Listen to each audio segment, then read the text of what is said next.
Hello again, kamadar dyan. Ang lulutuin natin ngayon ay ginataang kalabasa. Ayan, panoorin. Lasang-lasang Pinoy. Maging organic tayo mga kamadar dyan para healthy tayo. Ayan, lagay natin yung kamatis sabay-sabay at saka yung sibuyas at saka yung luya at saka yung garlic. Ayan, walang mantika. At ayan, at isabay natin yung celery. Ang celery ay pinaka masarap dito sa iluluto natin ngayon. Ayan, at takpan natin at antayin natin na lumambot siya bago natin ilagay yung mga ibang sangkap. Ayan. Ayan, kamadar dyan. Ayan. Lumambot siya.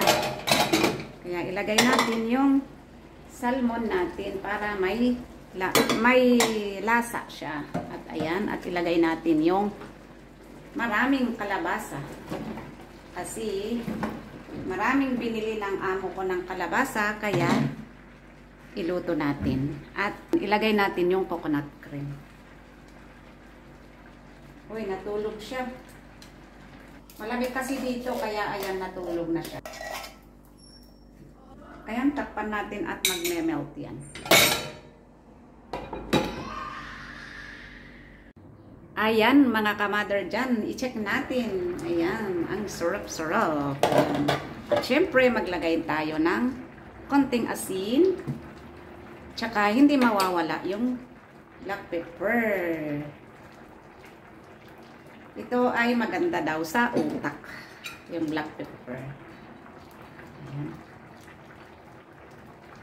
Ganyan lang. Takpan natin ulit.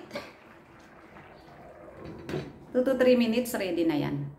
At ayan, kamadar dyan, tikman natin yung niluto natin. Para pag may kulang ay magdagdag tayo. At lagyan pa natin ng malunggay. Ayan. Kasi marami akong malunggay at napakasustansya ang malunggay. Ayan. Frozen ito mga guys. Ilagay na lang natin ito sa gilid. Ayan, 2 to 3 minutes at okay na siya. Ayan, 2 to 3 minutes ay pwede natin ihain. Ayan.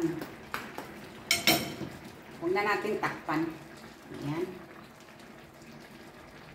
Ayan. Ayan ang masarap na ginataang kalabasa na may malunggay. Ayan.